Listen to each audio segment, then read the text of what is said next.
Good evening and welcome to Thursdays with NAMI.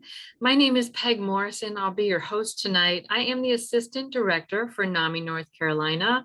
That's the National Alliance on Mental Illness, North Carolina. I'm glad y'all are here. Thursdays with NAMI is our way of building conversations and building community on the topic of mental health.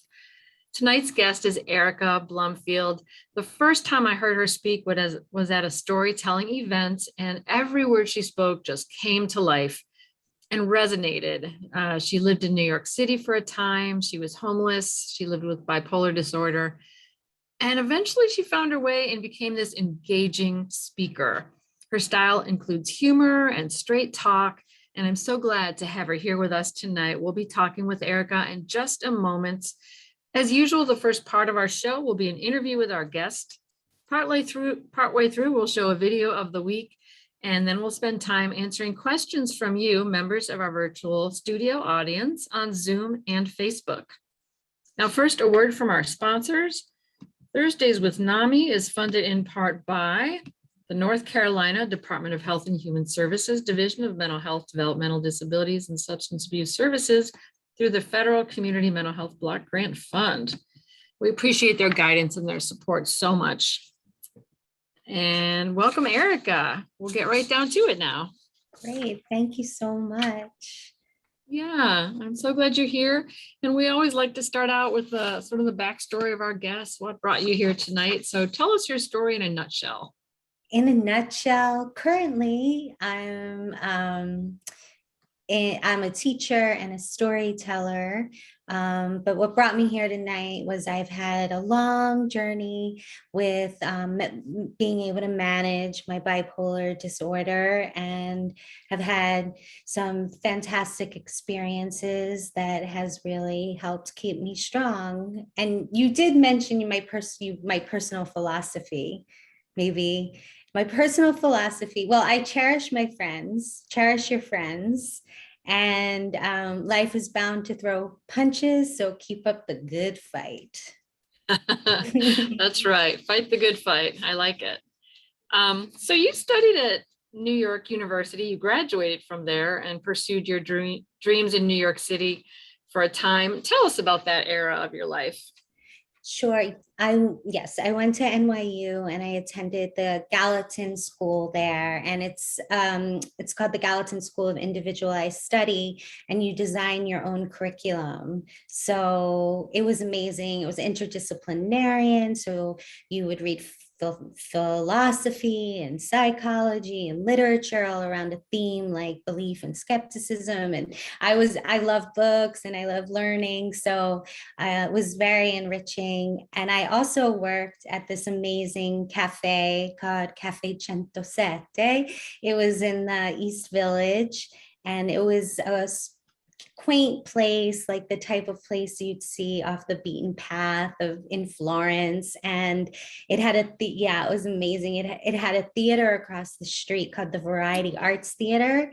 And so we'd get the actors in, and I became really like close with Valerie Harper, and Wow. Liza Minnelli was there sometimes. And I served Ethan Hawke and Uma Thurman hot chocolate with whipped cream.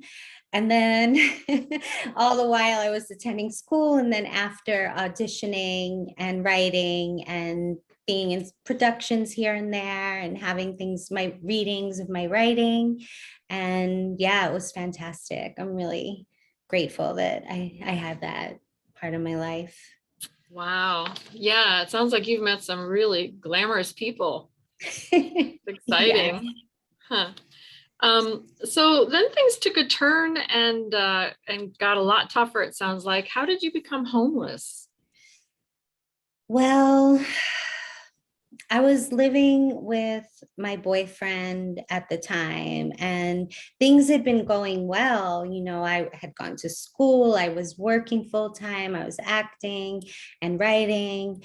And then my mental health started declining. Things weren't quite working out as well as I had hoped with my career. Things had become stagnant, and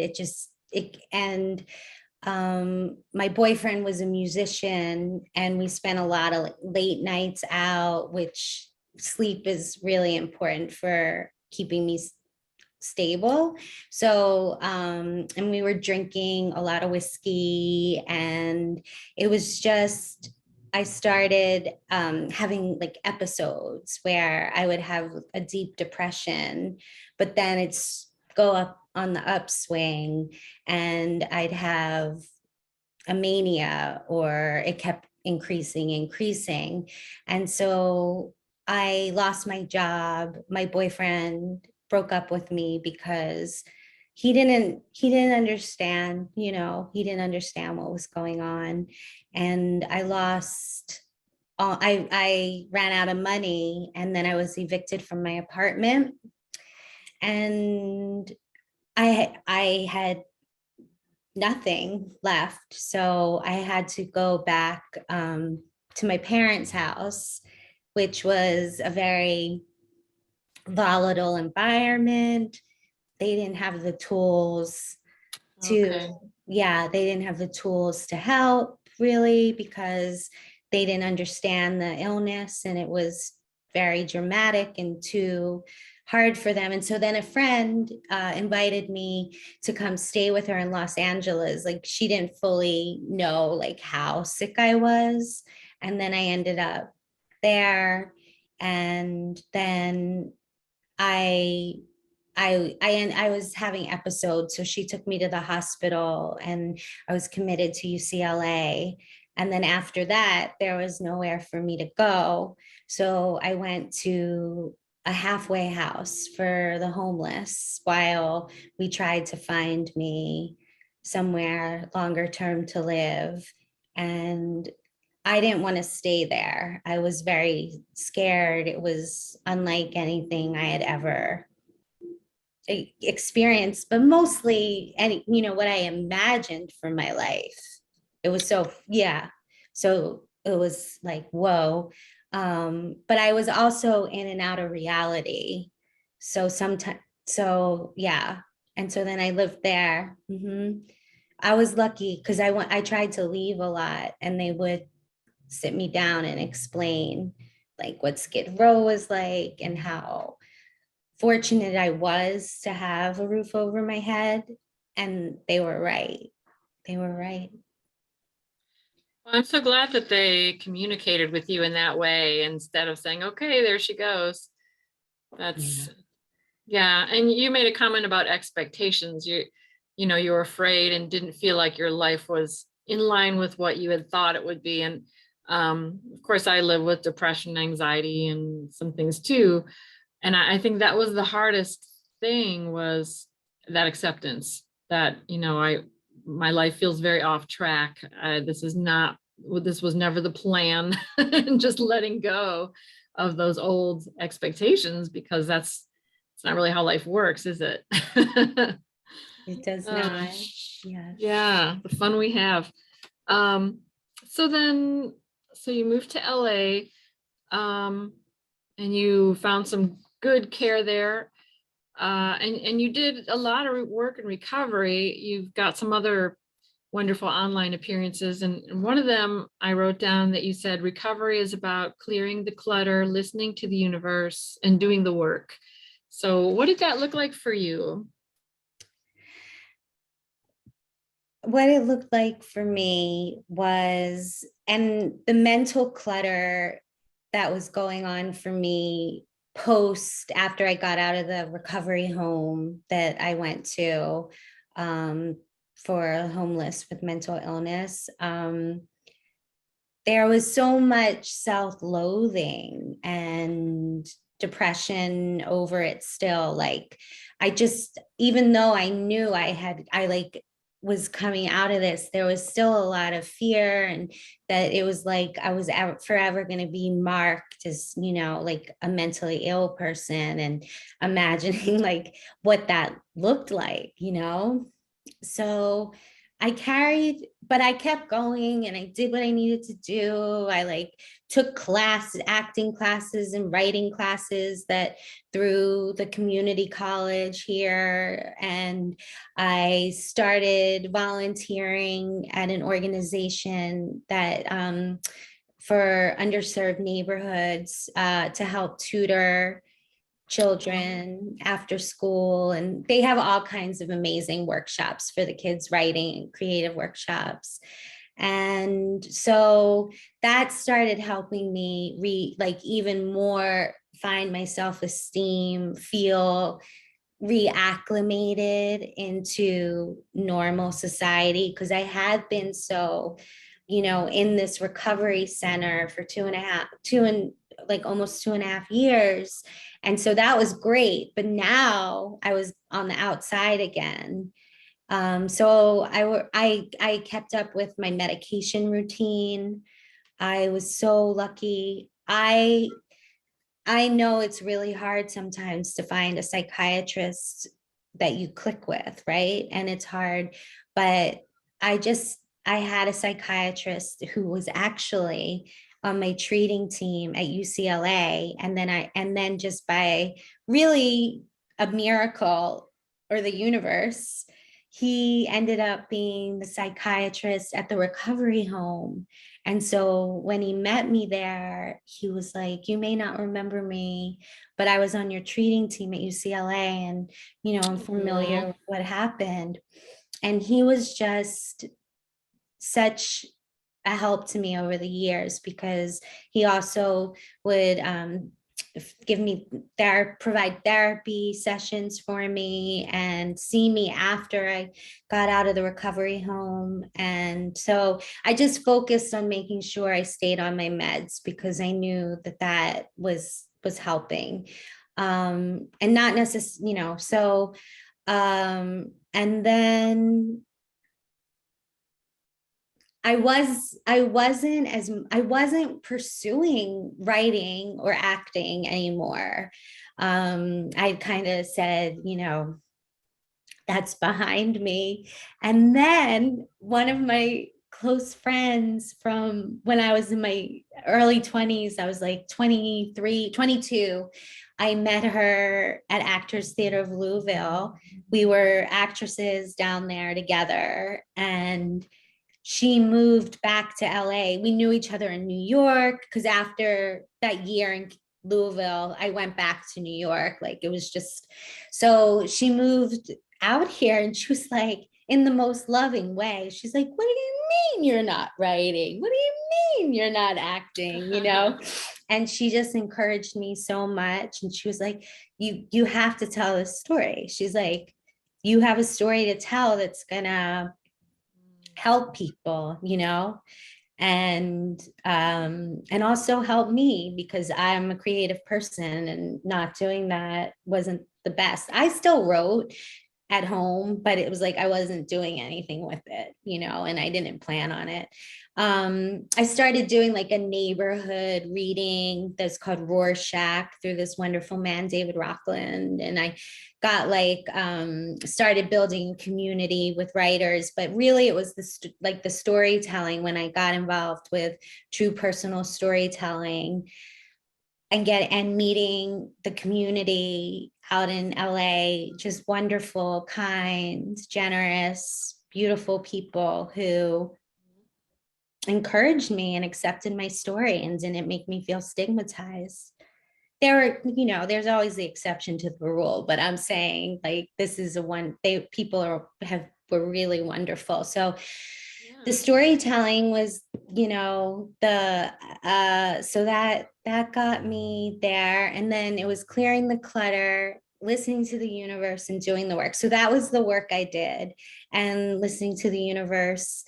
It would come in like increments, like little things would happen, and I'd be like, "Oh wow, that really does feel like a miracle," or "I'm being kept safe," or there's this art exhibit at the Broad Art Museum by Kusama called the Infinity Room. And to me, that's the best example of what like an afterlife would be like. You walk in alone to this like tiny little black box of a room, and then the lights come on, and there are these like tiny little lights all over, and these mirrors that refract, and you get smaller and smaller like the lights, and it's all surrounding you.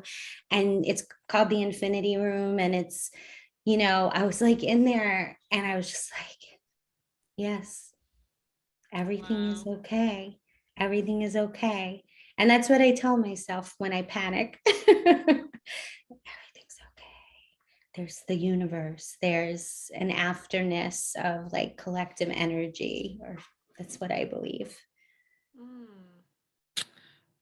You said a lot there, and I love the description of how it feels to be in a space where there is no stigma. It's just such an enormous breath of fresh air. And for some people, it's a theater community. For some people, it's NAMI. For some people, it's a different group. I had a friend who had a volleyball team, and that they just were very open-minded and a support network for her. But wherever you find your people, that's a beautiful thing. Yes, I think that that's one of the challenges of having mental illness. It's so isolating. And Yes. yeah, it's so isolating, and finding community, really turns it around. Like you said, in any form you can find it. Absolutely. I meant to ask, how old were you when you were diagnosed? Like, where in your story did that happen? I was diagnosed when I was 28. Okay. So you had been in New York for a while at that time, is that right? I'd Okay. been in New York for like a decade. Okay. Yeah, you've lived in some glamorous cities. Um, so shifting gears a little bit, you've mentioned in some of the presentations I've heard online your Jewish heritage, and talk about what that means to you. Well, I one of all like my greatest memories from childhood would always be the holidays and spending time with my family, and mostly it's surrounded by food, which is very Jewish. I And like it. I just remember cooking all the special foods for Passover, and Rosh Hashanah and Yom Kippur, like kugel, which is like Jewish, like there's a noodle dish, and you can do a spinach one, or you can do like a sweet cheese one, and it's so good. Or I used to make S cookies, my grandmother called, which I figured out as a kid was because her name was Sarah, and they were like special for Passover. And I also think that I complained a lot about having to go to synagogue, but in Judaism, storytelling is very much part of the service. You like the rabbi shares a story, and I always found that part really interesting. I always loved stories. Stories were always, I'd just be like, tell me a story. So, So planted a seed, perhaps. yes, planted the seed. Mhm. That's neat. All right. And when did you become a teacher and a storyteller? It was a process. When I first got out of the home, I was living on disability, Social Security disability. And then I didn't mention this, but I had experience working at hotels. So I started working at a hotel, and it wasn't for me anymore. But I thought, like, I got to stick this out. This is what I'm supposed to do. But ultimately, I found my way to teaching, which was so great because I started volunteering at that nonprofit for tutoring. And then I was like, I want to do this as a job. So I started working at an after school, and then I started working as assistant for TK kindergarten. And then, yeah, the little ones. And yeah, and then I started teaching enrichment classes. I teach kids literature and creative and expository writing. It must feel amazing to help a child find their creative voice. That I could see that being amazing. It is so amazing. And like my mind is blown, like every class, I'm just like, we're reading, I gave them an assignment, fill your life is a blank page. How are you going to fill it? And, just hearing about their aspirations and them using their imaginations. It's amazing. I love it. Yeah, and all the trust that children put in you, it's uplifting. It kind of, yeah, I can see that being a healing factor. Yes. And, you don't have time to be in your own head about anything. It's just my focus is always on like, what's going to make them love to learn? What's going to make them a good citizen for the rest of their lives in this world, and be kind and, navigate the complexity of what having emotions is like, whether you have mental illness or you don't. Being a human is hard. So it's the education aspect, but it's also like the socio development, and teaching them about friendships and how to resolve conflict and what does I'm sorry mean. And yeah, I love it. I love it. Aw, oh, bad. I can see it in your face. That sounds wonderful. Um, so, so for our last question, you've offered to tell a story, which is really exciting, and something different for our show. It's called The Harbor. So I'll give you the mic. All right.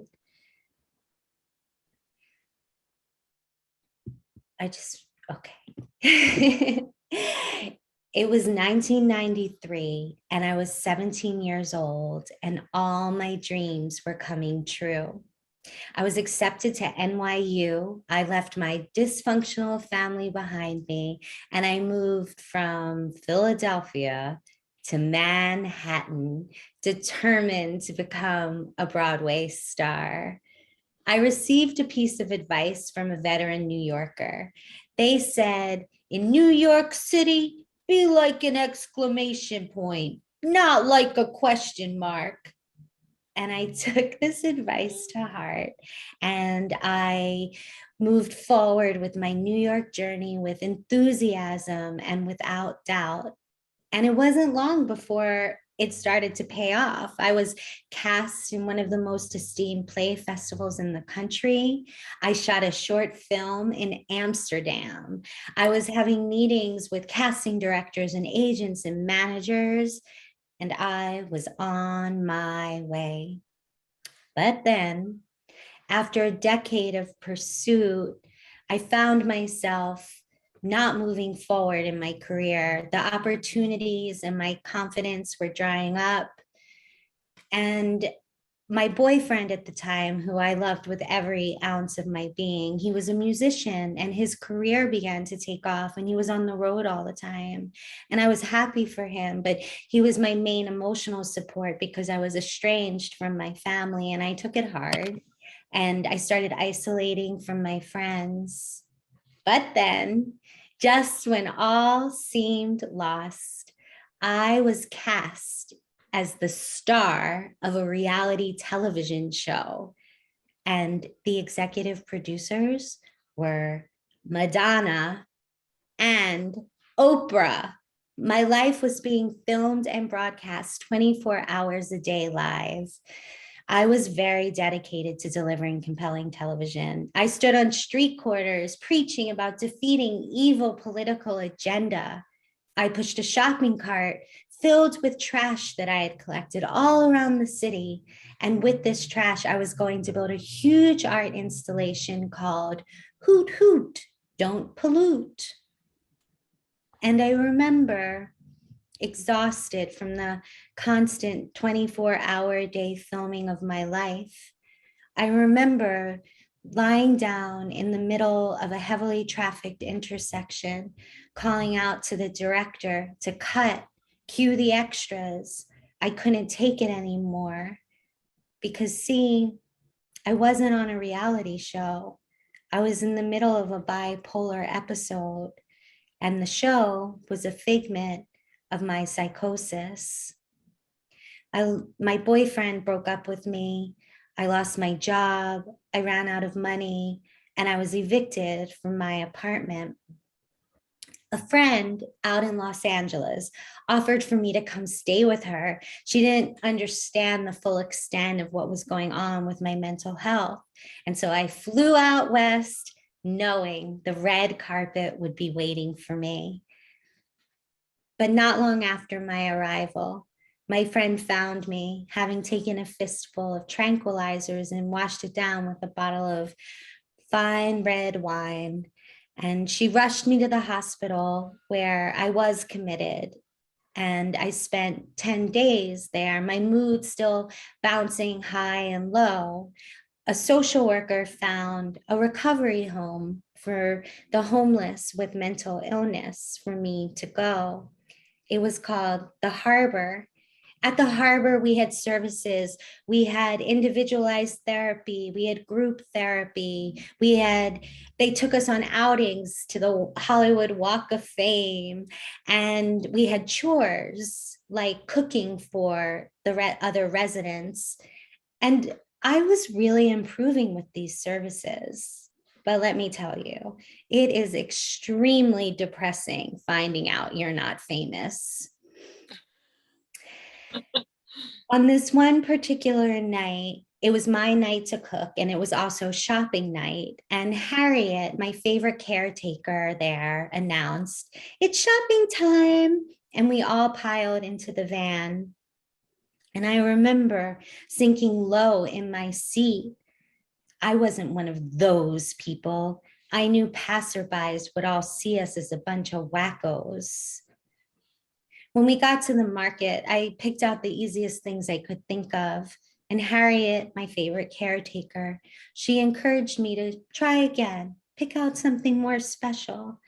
And so as I pushed my cart through the supermarket, sane enough now to know what to do with this shopping cart, I began to feel nostalgic for my old life back in New York, the feasts I used to make for my friends and boyfriend. And I filled my cart. And when we got back to the harbor, I flipped on the radio station and I danced about to the oldies as I diced and I chopped, and the garlic sizzled in the pan, and the sauce thickened in the pot, and the peppers and the eggplant roasted to perfection. I was making penne della casa, penne of the house, a dish I had learned to make at the cafe where I had worked for 8 years before my mind began to unravel. I finished cooking just as the dinner bell rang.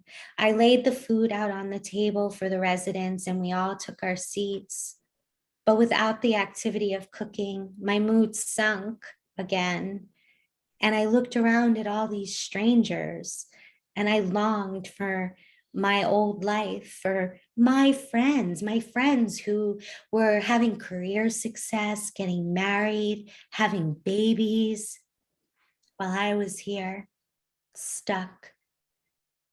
And mental illness felt like a death sentence.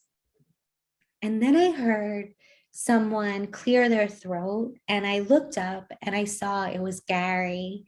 Gary had a form of schizophrenia, and he had been chronically homeless. Gary announced, "Erica, this is like a five-star hotel meal. Thank you." Gary's reaction was an awakening. I had been so focused on what I had lost. I was blind to what I had found: a new community and a second chance. It was 2.5 years spent in recovery homes. It's been 17 years since I left. It wasn't a straight line, but I slowly and gradually rebuilt my life. I volunteered, I made friends, and I became a teacher. And teaching has been a lifeline for me. When I walk down the halls and my students call out, "Hi, Miss Erica. Hi, Miss Erica," like I'm some kind of star and bound into my classroom, so eager to learn. I'm so grateful to have the privilege to guide them as they find their purpose in life. Sure, I may not be the star I had imagined all those years ago. It's taken another beautiful form. And when I worry that I'll have another breakdown, I remember the harbor. I remember Gary. I remember how my experiences there instilled an optimism within me, a rebellion against darkness, and the resolve to rejoice in my recovery, even on the darkest days. Thank you. Oh, that is so powerful. I love the words rebellion against darkness. That's what it takes, isn't it? You are so talented. What a beautiful portrayal of a very difficult, complex journey. So thank you. Thank you so much.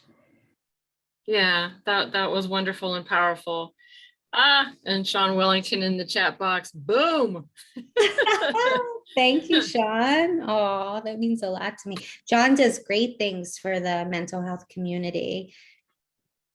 Sean does. He's been a guest on our show here, and he's always out there getting people to share their stories. Comment from Mio, amazing Erica, you're so inspirational. Thank you for sharing your story.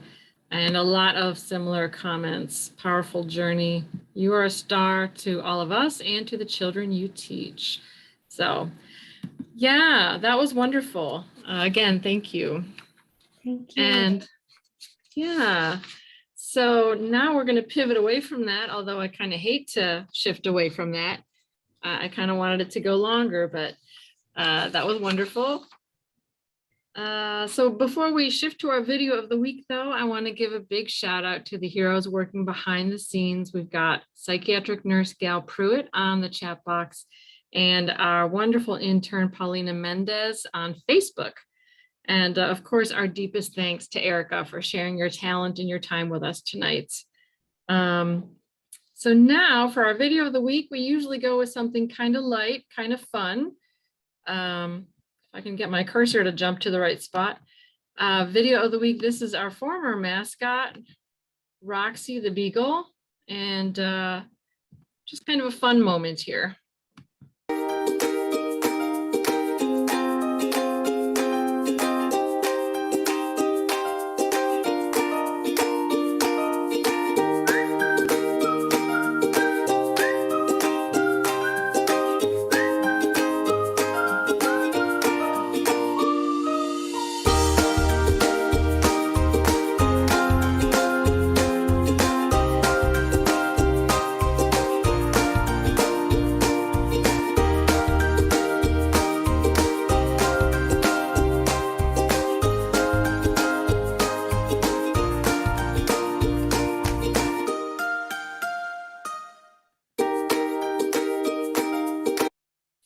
Okay. All right, just a little pause. And yeah, so now we're going to take questions from Erica. She shared an amazing journey with us. And if you're not familiar with Zoom, you can type your question into the Q&A. It will magically appear to us. If you're on Facebook, type your question in the comments section and it will be delivered to us. So yeah, one question we'll start with is, what gives you hope? What gives me hope? So much, even though it's been more difficult during the pandemic. Working with kids gives me hope. My loving friends give me hope. My best friend's dog, Coco, speaking of dogs, gives me hope. And yeah, I try and stay in gratitude. That's when I'm in the best place and the most hopeful. Yeah, absolutely. I do my gratitude list many nights before I go to bed. It is a helpful exercise and practice. So we've got a lull in the questions right now. I'm going to make some quick announcements. Please fill out our survey at the end of the show. It helps us keep our grant funding and it helps us improve over time. Let Erica know what an amazing job she did. Join us next week for Thursdays with NAMI. We'll be talking to the founder of Josh's Hope Foundation. He had a son who was murdered by a group of young men after he struggled with mental illness, learning disabilities, and substance use disorder. The foundation he started provides job skills, woodworking, sculpture, camping, hiking, fishing activities, structure and support for young adults with challenges to help them get on track and build a life. So wonderful people that we'll be meeting with next week from Josh's Hope Foundation. And if you'd like to be a speaker on Thursdays with NAMI, fill out that survey and plug your information in. We'd love to have you. All right, question from Mike Flynn. Do you have any favorite authors Well, and these, favorite yeah, films? mostly I read children's books these days, but I do love memoirs, my favorite genre mostly. And my favorite films, well, that's so hard. It feels like an online dating question, Michael Flynn. But I mean, you know what I just watched on Netflix that was fantastic was Made. That I thought it was really beautiful. I think the woman's journey and what she went through was really great to watch and learn about. I'll let me think a little bit more about favorite movies. It's so hard to choose. Okay. Yeah, I think for someone who's been steeped in theater, that would be harder than. Oh, I know. One of my favorite movies is Eternal Sunshine of the Spotless Mind. Like, I think that that movie is so brilliant. So brilliant. I like movies that do deal with mental health. I love Frances with Jessica Lange, I think is a fantastic movie. It's a little it can be triggering, I know. He's Um, great though. it is great. It is so great. And Girl Interrupted, also trigger warning, but I think it's really, I like seeing representation in film because I think people can learn from it. Absolutely. Silver Linings Playbook was one of my favorites along those lines. So good. Loved it. I love Jennifer Lawrence too as a person. She's funny. I'm not like into celebrity culture, but she's one celebrity that I think is very funny. And that's a He fantastic. is. Yes. Yeah. All right, next question from Susan. Do you have any worries regarding your employer discovering your diagnosis? Yes. That was one of my hugest worries when I first started telling my stories. And then I just decided, oh, well, I mean, really, yeah, I was like, I want to tell this story. My need to do it for myself and my need to do it in the hopes that it could help break stigma and comfort people and educate people or whatever was, I'd figure it out. I'd just have to figure it out what to do. I remember hearing you tell a story about a coworker of yours who, do you want to Yeah, tell that? yes. Well, my friend and old coworker Janet, who I worked with in TK and kindergarten, who is a beautiful human being. I hadn't told anyone at the school because I was nervous if parents found out, they would be scared or worried and that something could happen, you know? And I hadn't told her for years and I felt like a liar. I felt like a phony and I felt because we were so close. And then just this one day, she was telling me about something personal in her own life that was a family member related to mental health. And I could see, like, I recognized the fear in her, and I wanted to reassure her. And so my desire to like be a good friend and also come clean, whatever you want to call it, just overcame me. And I said, I have bipolar disorder and I have quite a story. And she's been lovely, and she's a huge supporter. She watches my stuff, she listens to my podcasts. I worked with her for 3 years, and now it's been like 5 years, maybe 4 years since we worked together. And we're very close. I love her daughter, who's great, her husband. They make me feel like family. I'm really grateful.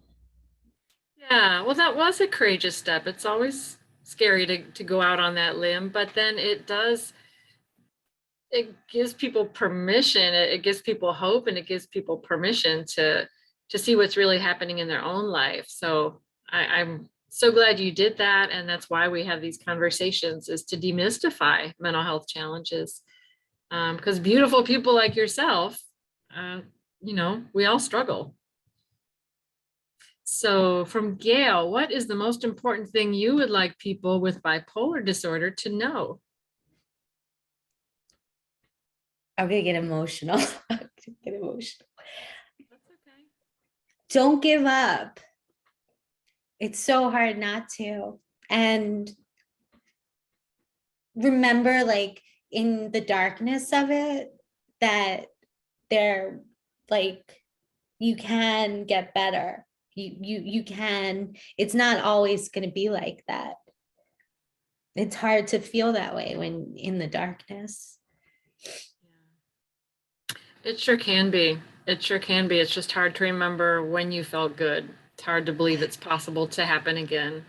Yes, I mean, I don't even know. I mean, it's not that profound. I mean, it's easier said than done, of course. Like, just remember, but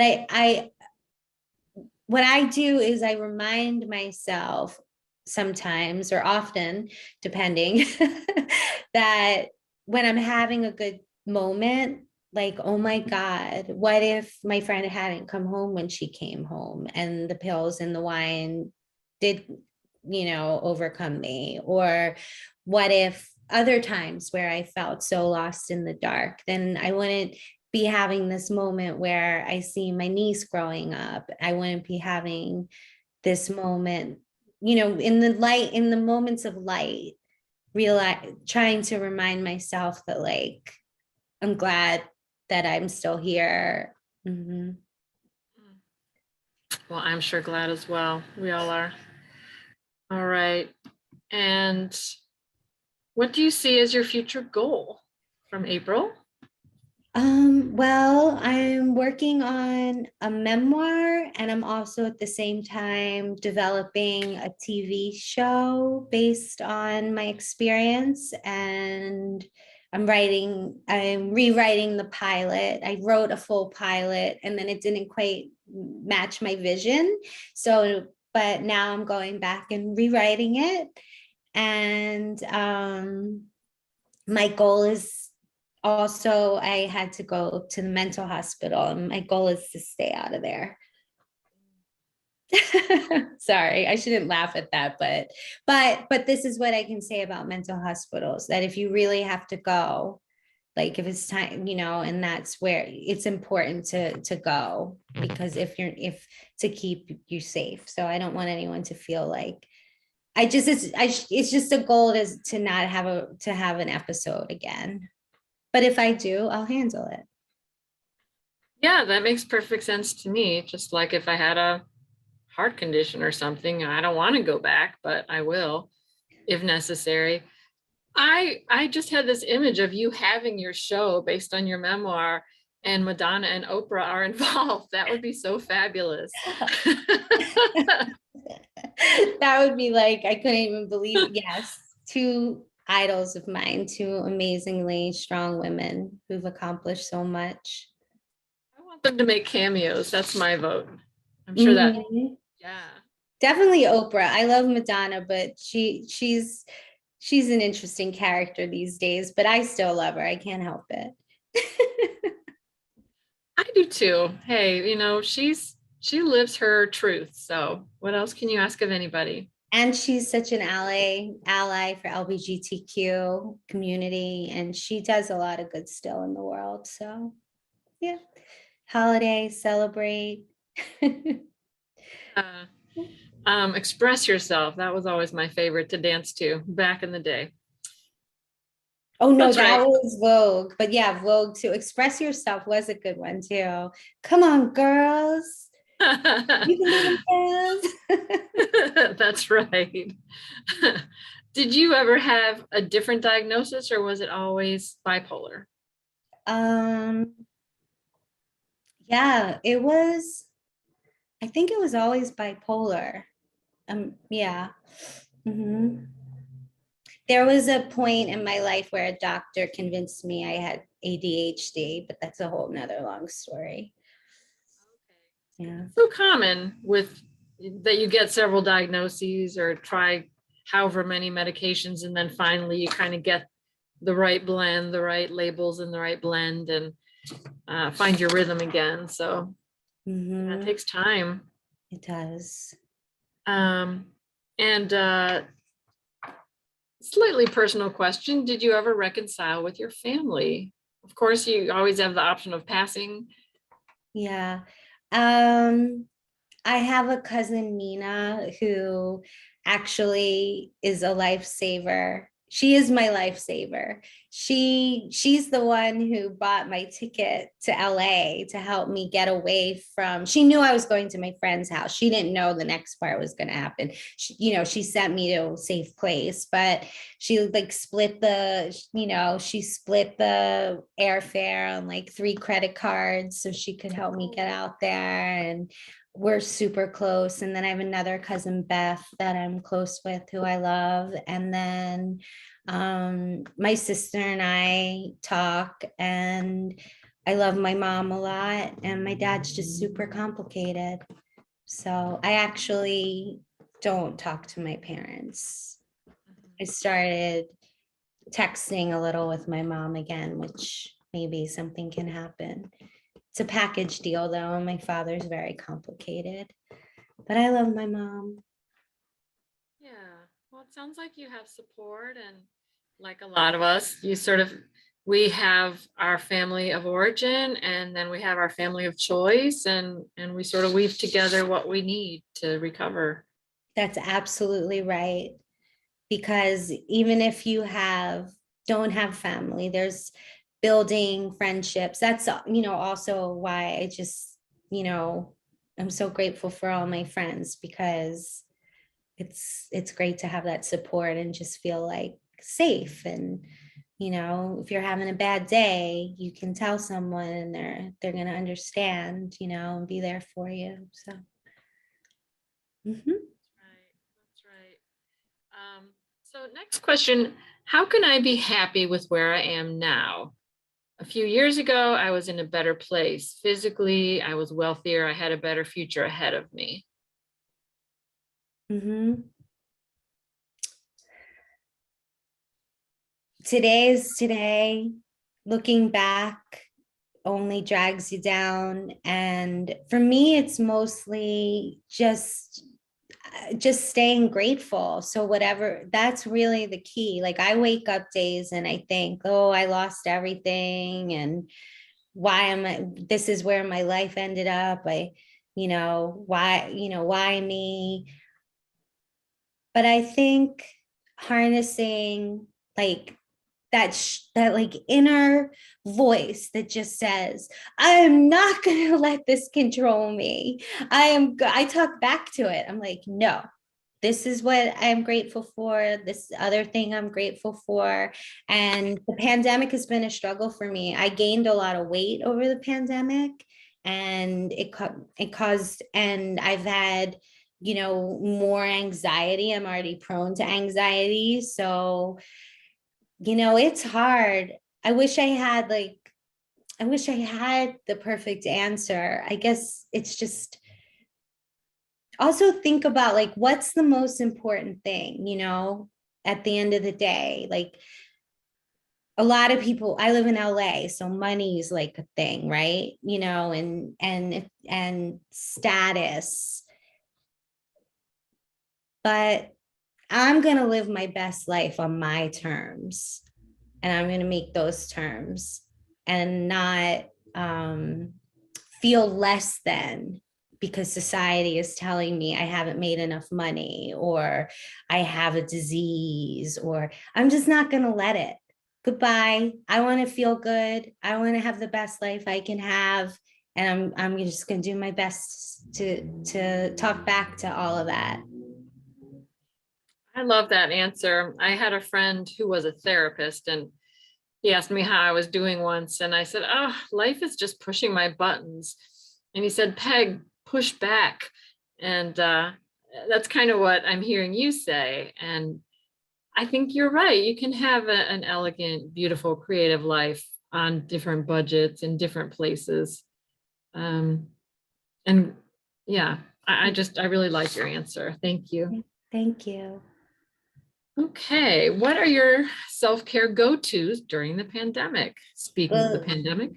good question. I take a lot of hot baths, which I feel guilty about because I live in LA in the drought, but we have rain this year and it really helps me. I take like a long hot bath every day. A lot of my coping skills have failed me, but I'm like doing better with them. I kept working towards it. Like it's getting better and better. You know, hiking, I try and do some yoga. I try to, what else do I do? My writing, I got involved in the Zoom community, like with Sean Wellington's, his name is Grit. And you can find, he has great events and made a community and all across the country. I even did mics in the Netherlands. So yeah, I mean on Zoom, but I was zooming to the Netherlands, and Still.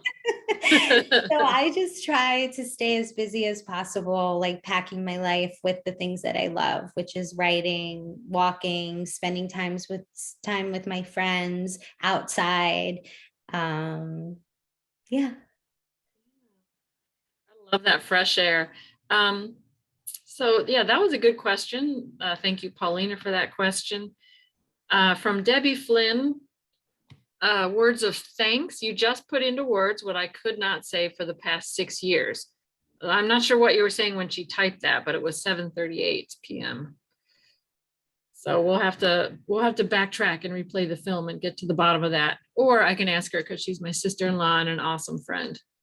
So Yeah. I think we've already covered self-care. From Gail, what could people in the helping profession have done better to help you get through? Okay. You know, I actually, because we touched on this a little bit, but I think this is such a good question about like how they sat me down and talked to me and were like, you don't want to go to Skid Row, like you don't want to do this, you need to stay here. I really, the social workers at the recovery home where I was were fantastic. Um, they just, I don't know, they were loving, they were helped encourage me, they helped me find all kinds of resources.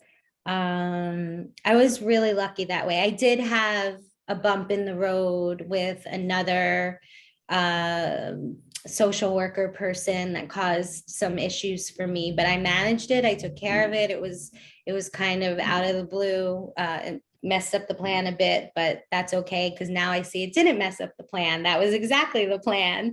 So, but I will say that it's not an easy journey. I have struggled with finding therapists that I felt great with. I think sometimes if you have bipolar disorder, for therapists to distinguish between like, I'm not symptomatic if I'm crying, I'm just a normal person having a bad day, you know? So that was a problem sometimes, or just but I think overall, at the recovery home, maybe because they were like really specifically trained to deal with crisis situations. They were great. Um, yeah. All right. Thank you for that. And Paulina, what advice would you give to someone whose loved one is struggling with a mental illness? I would just say that I understand that it's so hard to acknowledge that it's okay to have the own experience that you're having too, to acknowledge the anxiety and stress and fear and pain and everything that it's bringing up. And that the most, I mean, it's hard to do sometimes, right? But like, do your best to help them stay on their meds, do your best to love them, stick by them, find them resources, encourage them. Yeah, I think that just continuity, just being there, sort of, that's what I'm hearing as sort of an underlying theme of what you're saying. Yeah, the continuity, the stability of, yeah, just knowing that, I had a friend once who, anyway, I had a lot of friends who've done things, and I think that family just just stay there as much as you can, as much as you can be there for the person, but Right, still doing self-care. right. Maybe set a boundary, but just let them know you're not going away. Yes. Yeah. Interesting question from Diane Chrysanda. Do you plan to write children's books? I was thinking about that the other day. Um, I was like, what are you going to write after you finish your memoir and your TV show? And I thought, oh, I know, I'll start writing children's books. But I've had ideas about, maybe, I love teaching, I love sea life and watching things about sea life with kids, because they're just like, so like, and it's beautiful and it's relaxing, and it's educational. But sometimes I think about writing about, like a sea creature that deals with mental health issues. And one of the characters was going to be an octopus. And yeah, yeah. I like I octopus. like that. Yeah. They ink when they're nervous or something like that. Yeah, for some reason I'm blanking on the name, but there's this type of octopus, which I can't believe I'm blanking on the name. I'm sorry, but they're like shapeshifters. Like they can make themselves look like the sand floor. They can make themselves look like a sea snake. They can keep changing the way they look. And I was like, there's something in that too, with like identity and be, yeah, I don't know, to be continued, but thank you for asking that. I hope I do that one day. Yeah, I hope so too. That sounds fascinating. It's a really good documentary called My Octopus Teacher, about a filmmaker who's going through this depression, and he and his son go to, oh, maybe the Netherlands, Norway, one of those very cold, beautiful countries. And he starts diving as just like he did when he was a child, and he becomes friends with his octopus. And it's, oh my goodness, it's one of those you'll laugh and cry movies. Do you have a podcast also from Diane? Oh, cool. I'm just starting one up now because I'm not very technical. Like I can't, I'm not technical. So that was always the obstacle for me. But a friend who I've done other creative projects with over the years was like, hey, like, why don't we start up a podcast? So now I'm just in the process of it. Our plan is to do like have storytellers come on and tell a 5 to 6 minute story and then have a talk back. And yeah, so mental health themed stories. Oh, So, keep me posted. okay. I would love to know about that. Um, okay, so from April, how has the isolation with COVID affected you? It has not been easy. It has not been easy. it's mostly that I felt lonely, which, even I felt lonely. I felt isolated again. But that's why I reached out and started doing as much Zoom things as I could do and trying to go out on walks and spend time with like a small, very small, like 3 people outside, and yeah, it hasn't been easy, but I'm still here. I'm still standing. So just trying to do the best I can do. Yeah, I like that. Still standing. And kind of a similar question. What do you do to help yourself get through a rough time?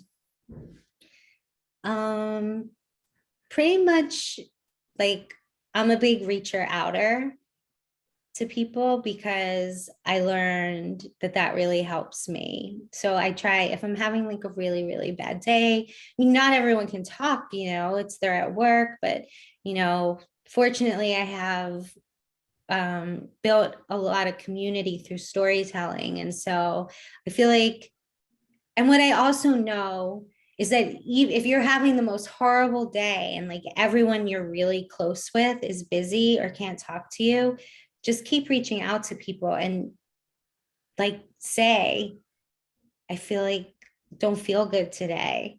I feel like that. I don't know if that's like very uncomfortable to do, right? But I know that even if that person isn't super close with you, if you know them in a good context, like that. So reaching out to people, I try to reach out to people when I don't feel well. Um, and I like the same things that I said, the self-care, go for a walk, take a bath, make a gratitude, think about what I'm grateful for, write. That's what I do. Yeah, I do a lot of those similar things. Journaling, I don't do very consistently, but it does really make a difference just to help me step back and have a different perspective, maybe a little less emotional perspective. Mhm. Yeah. This is an interesting question, again from Diane. As a teacher, have you had an interaction with children who have mental health challenges? Hmm. Yes. And I don't want to toot my own horn, but I'm like the dog, I'm like the whisperer.